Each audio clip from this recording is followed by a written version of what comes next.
The date is the 20th of October, 1600. The location is a temporary encampment in the damp, fog-choked valley of Sekigahara, hours before the battle that will define the history of Japan. Inside a tattered tent, the air smells of wet straw, rusted iron, and the pungent, acrid scent of nervous sweat.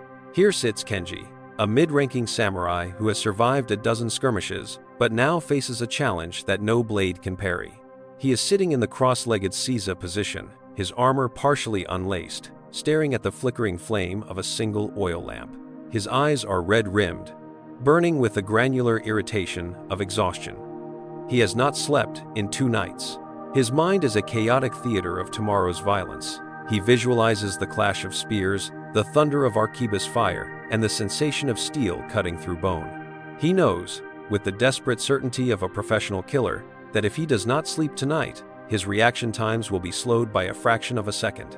In his world, that fraction is the entire distance between life and death. So, Kenji commands himself to sleep. He squeezes his eyes shut, forcing his breathing into a rhythmic mimicry of rest. He orders his muscles to slacken, but the command itself is an act of tension. By trying to force the darkness to come, he has inadvertently lit a beacon in his own brain. His mind treats the need to sleep as a mission objective, and because it is a mission, his adrenal glands respond not with sedatives, but with stimulants. He hears the wind rattle, the tent flap, and mistakes it for an enemy scout. He feels a flea crawling on his ankle, and it feels like a dagger point. The silence of the camp is not peaceful. It is heavy, pregnant with the screams of the dying men he hasn't killed yet. He is trapped in the iron paradox. The harder he grasps for rest, the further it retreats. He is a warrior fighting a ghost, slashing wildly at the air, exhausting himself more with every attempt to relax. He does not know it yet, but he is already dead. He has been killed not by a spear, but by his own refusal to let go of the control he prizes so dearly. The flame in the lamp sputters and dies, plunging him into darkness, but his mind remains blindingly bright. He is a victim of the oldest error in human performance, the belief that willpower is a universal tool. He treats sleep like a door he can kick down, unaware that it is a bird that only lands when you stop waving your arms. Across the valley, the enemy sleeps. They do not try, they simply exist. And when the sun rises over the misty ridges of Sekigahara, they will rise with it, rested, and ready to harvest the lives of men like Kenji, who spent the night fighting a war that hadn't started yet. Chapter 1. Modern Anxiety as a Physiological Loop of Self-Sabotage. Fast forward 400 years. The battlefield has changed, but the casualty remains the same. Meet Elias. He is not a samurai. He is a senior systems architect for a logistics firm in Seattle. His armor is a high thread count duvet, and his enemy is not a warlord, but a glowing digital clock that currently reads 3:14 a.m. The silence of his apartment is hermetically sealed, broken only by the low, mocking hum of the refrigerator and the distant, rhythmic whoosh of cars on the rain-slicked highway below. Elias is lying in a posture that mimics a corpse, flat on his back, hands by his sides, adhering to every rule of sleep hygiene he has read on the internet. The room is cooled to exactly 65 degrees. He has worn blue light-blocking glasses for 3 hours before bed. He has taken magnesium glycinate and drunk chamomile tea, and yet he is vibrating with an internal frequency that feels like he has swallowed a beehive. Elias is caught in the exact same loop as Kenji. He looks at the clock, calculates the math of his misery, and realizes that if he falls asleep right now, he will get exactly 3 hours and 45 minutes of rest before the alarm screams.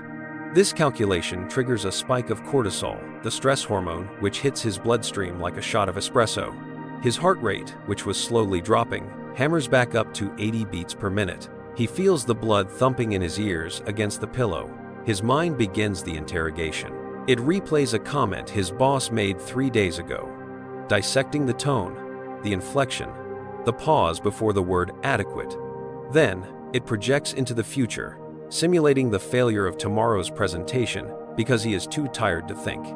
He is suffering from meta-anxiety. He is anxious about the fact that he is anxious. The physical sensation is one of entrapment. The bed sheets, meant to be a comfort, feel like tangled ropes, binding him to the torture rack of wakefulness. He tosses to the left, but his shoulder creates a pressure point. He flips to the right, but the pillow feels too warm. He lies on his back again, staring at the ceiling, where the shadows form vague, shifting shapes. He tries to clear his mind, but the command to clear the mind is itself a thought, a noisy intruder in the quiet chapel of the brain. He is an architect who builds skyscrapers that can withstand earthquakes, yet he cannot construct a single moment of silence inside his own skull. He is engaged in a frantic, sweaty wrestling match with his own consciousness, and the consciousness is winning effortlessly. The modern world has sold him the lie that everything can be optimized, hacked, and engineered, including the biological shutdown of the human machine. He believes sleep is a function he can execute, like a line of code. But the brain does not work on binary logic. It works on flow, and Elias has built a dam. Chapter 2. Mushin is not emptiness, but the absence of friction. To understand the solution, we must leave the air-conditioned purgatory of Elias's bedroom and return to the blood-soaked soil of the Edo period, specifically to the dojo of the legendary sword saint Kamiizumi no Butsuna. Here, the concept of Mushin, often mistranslated as empty mind, is being taught not as a relaxation technique, but as a survival necessity. The master sits on a raised wooden dais, his presence so still that he appears to be a carved statue. Before him kneels a young student who is trembling with the effort of focusing. The student's knuckles are white as he grips his wooden practice sword. He is trying to anticipate the master's strike, his eyes darting, his muscles coiled like springs. He is trying to be ready. The master speaks, his voice low and resonant, cutting through the dojo's cold air like a heavy stone dropped into a deep well. You are like a cup that is frantically trying to catch the rain. The master says, you run here and there, chasing the drops, and so you catch nothing but exhaustion. To fill the cup, you must place it where the rain falls and leave it alone. This is the core of Mushin, no mind. It is not a state of being, a vegetable, or a zombie. It is the state where the mind is not fixed on anything and is therefore open to everything. When you fixate on sleeping, your mind attaches to the concept of sleep. This attachment creates a duality. There is you and there is sleep, and the gap between them is filled with desire and struggle. Mushin teaches that the mind must be like water reflecting the moon. The water does not try to reflect the moon. It does not reach up to grab the image. It simply becomes still, and the moon appears. If the water is churning, if you are churning with the effort to sleep, the image is broken. The master explains that the samurai who tries to strike creates a stopping place in his mind. He thinks, I will strike now, and in that split second of thought, his opponent kills him. Similarly, when Elias or Kenji thinks, I must sleep now, they create a stopping place. The flow of natural biology is halted by the ego's intervention. The principle requires a terrifying surrender. You must abandon the desire for the outcome. You must reach a point of indifference, where lying awake and falling asleep are treated with equal emotional weight. It is only when you stop caring whether you sleep that the gate opens. It is the ultimate act of psychological reverse psychology, rooted not in tricks, but in the fundamental nature of awareness. Chapter 3. The inevitable failure of applying force to a fluid process. The theory is poetic. The practice is a brutal trench war. We watch as both Kenji and Elias attempt to apply this new understanding, and we watch them fail spectacularly. Kenji, back in his tent, attempts to enter Mushin. He unclasps his hands and rests them on his knees. He tells himself, I do not care if I die tomorrow. I am water. The moment he achieves a second of mental silence, a voice whispers, is it working? Am I in Mushin yet? That very question shatters the state. He becomes angry at himself for failing the meditation, adding a layer of rage to his existing anxiety. He feels the itch of the lice in his hair and tries to observe it without judgment, but the itch demands action. He scratches it, and the movement breaks his posture. He is not water. He is a stone grinding against other stones. Elias, in his high-rise, tries the modern equivalent. He stops looking at the clock. He tries to practice acceptance. He says to himself, I am just resting my body. That is enough. But his analytical mind, the tool that makes him a brilliant architect, starts deconstructing the architecture of the thought itself. He notices his breathing is shallow. He tries to deepen it, but now he is manually controlling his diaphragm, turning an automatic process into a manual labor. He feels a twitch in his left eyelid.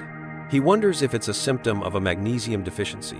He tries to let the thought float by like a leaf on a stream, but the leaf has hooks. It latches onto his amygdala. The struggle here is microscopic but violent. It is the friction of the ego trying to kill the ego. Every time they try to let go, they are actually holding on to the idea of letting go. The silence in the room becomes deafening. Elias hears the refrigerator hum change pitch, and for a moment, it sounds like a siren. Kenji hears the distant neigh of a horse, and it sounds like a scream. They are both stuck in the white bear psychological loop.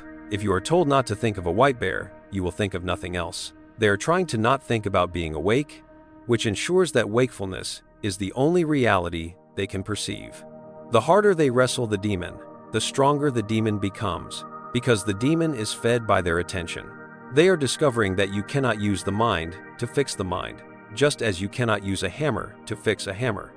The tool is broken, and they are bleeding. Chapter 4. The Neurochemistry of Surrender versus the Toxicity of Control. To understand why Kenji and Elias are failing, we must strip away the poetry of the dojo and look at the raw, wet machinery of the human brain. When you, the viewer, lie in bed and try to sleep, you are activating a specific region of the brain called the prefrontal cortex. This is the CEO of your mind. It is responsible for planning, executive function, and future simulation. It is the part of the brain that built the pyramids and designed the microchip, but it has a fatal flaw.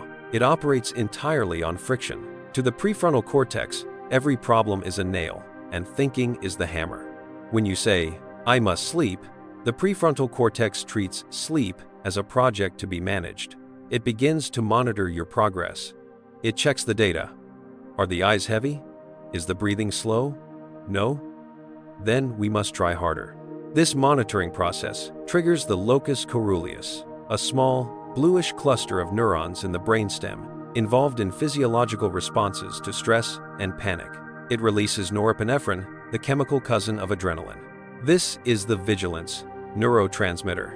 Its evolutionary purpose is to keep you awake when a tiger is stalking your cave. By monitoring your sleep, you are signaling to your ancient brain that there is a threat requiring vigilance. The silence of the bedroom is translated by the amygdala not as safety, but as the quiet before an ambush. You have created a biofeedback loop from hell. The desire for sleep creates anxiety about not sleeping, which releases stimulants, which makes sleep impossible, which increases the desire for sleep. You are pressing the gas pedal and the brake at the exact same time, burning out the engine while remaining completely stationary. The state of Mushin, or no mind, is scientifically correlative to a phenomenon known as transient hypofrontality. This is the temporary downregulation of the prefrontal cortex. It is the shutting down of the CEO. When the samurai speaks of emptying the cup, neuroscience speaks of deactivating the default mode network, DMN, the network in the brain responsible for self-referential thought, the me voice that narrates your life. Deep rest does not occur when you solve the problem of wakefulness. It occurs when the solver leaves the room. The beta waves of active thought staccato, fast, anxious act as a barrier to the alpha and theta waves required for the gateway to sleep. You cannot think your way into theta. You cannot strategy your way into recovery. The only chemical antidote to the norepinephrine flooding your system is the cessation of effort. You must bore your brain into submission. You must make the act of being awake so uninteresting, so non-threatening, so utterly neutral, that the sentry in your brainstem gets bored and walks off the job. Chapter 5. The excruciating discipline of doing absolutely nothing. We return to the timeline, but we do not skip to the victory. We linger in the purgatory of practice. For Kenji, the transformation does not happen in a night. It happens over a brutal, freezing winter. He is sent by his master to a remote mountain hut, away from the war, to practice the art of just sitting, shikantaza. There are no enemies here, only the relentless, maddening dripping of melting snow from the eaves. His instruction is simple: sit. When the mind runs, watch it run, but do not chase it. For the first 2 weeks, Kenji is in agony. His knees scream. His mind is a riot of boredom and phantom itches. He screams into the empty valley, cursing the futility of it. He wants to train with the sword. He wants to sweat, to bleed, to do. This stillness feels like death. But slowly, the chemistry shifts. On the 45th night, staring at a stain on the wooden wall, Kenji stops naming the stain. He stops wishing he was elsewhere. He stops waiting for the morning. The watcher inside his head gets tired. He begins to view his own thoughts like fallen leaves on a river. He sees them float by. But he does not reach into the cold water to grab them. I am cold, he thinks. And then he lets the thought go. I am awake, he thinks. And he lets that go too. He stops fighting the reality of the present moment. He realizes that the suffering was not caused by the cold, but by his resistance to the cold. By accepting the discomfort completely, the discomfort loses its jagged edge. He learns that Mushin is not a magical trance. It is simply the removal of the preference for things to be different than they are. In Seattle, Elias undergoes a similar, modern penance. He throws away the sleep tracker. He turns the digital clock to face the wall. He stops the chamomile tea rituals and the blue light obsessive compulsion. He adopts a new protocol, the protocol of indifference. When he wakes at 3 a.m., instead of panicking, he says to the darkness, "Okay, I am awake. I will lie here and feel the sensation of the sheets." He stops trying to sleep and starts trying to rest. He focuses on the physical sensation of gravity pulling his spine into the mattress. When the anxiety about tomorrow's meeting spikes, he visualizes the anxiety as a dark cloud. He does not try to blow the cloud away. He watches it drift. He realizes that he can survive the next day on zero sleep if necessary. This realization that the worst-case scenario is survivable cuts the cord of the adrenaline loop. He stops treating wakefulness as a failure. He lies in the dark, bored, neutral, and heavy. And in that profound boredom, without permission or fanfare, the darkness swallows him whole. Chapter 6. The eye of the hurricane is the only safe place. The test comes not when things are quiet, but when the world is burning. It is the eve of the Battle of Sekigahara. Kenji is back in the encampment. The atmosphere is hysterical with fear. Men are sharpening blades with trembling hands. Priests are chanting sutras for the dead. The air is thick with the smoke of 1,000 fires. Tomorrow, the ground will turn to mud with blood. Kenji sits in his tent. His heart rate naturally wants to skyrocket. His biology screams at him to run or fight, but he engages the training. He drops into the seiza of the mind. He acknowledges the fear. I am afraid. And then he steps back from it. He treats the fear as just another sensation, no more significant than the smell of the smoke or the itch of the lice. He lies down. The ground is hard. The noise outside is deafening. But Kenji enters the void. He does not command sleep. He simply abandons the post of the sentry. He visualizes his mind as a vast, dark ocean. The sounds of the camp are just ripples on the surface. Deep down, in the crushing black pressure of the deep, the water is still. He does not need to sleep to be rested. He needs to be Mushin. He enters a state of non-sleep deep rest, hovering on the twilight edge of consciousness. He is not unconscious, but he is disconnected. His body repairs itself. His dopamine reserves replenish. While others burn their energy pacing and worrying, Kenji is a battery, charging in the middle of a thunderstorm.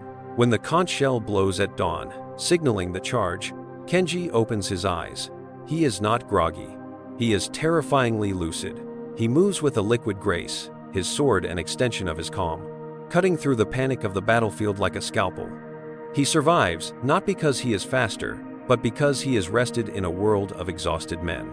In the glass tower of Seattle, the market has crashed. Elias's firm is in crisis mode. Layoffs are rumored. The presentation tomorrow will determine who stays and who is escorted out by security. It is 2 a.m. His phone is buzzing with panic emails from colleagues. The old Elias would be hyperventilating, chugging coffee, rewriting slides until dawn. The new Elias puts the phone in a drawer. He knows that a tired genius is an idiot.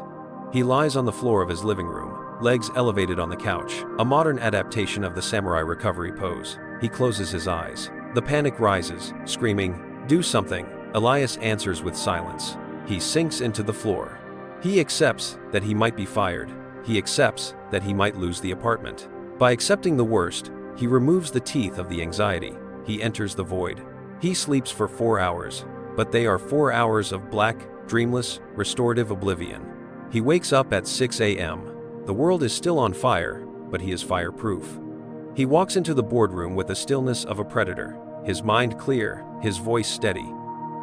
He controls the room because he is the only one who isn't vibrating with the frequency of fear. Chapter 7. Rest is the ultimate weapon in a world addicted to speed. The graves of Sekigahara are covered in moss now. The skyscrapers of Seattle will one day be rusted skeletons. Time erases the warriors and the architects alike, but the principle remains etched in the human condition. We live in an era that worships the grind.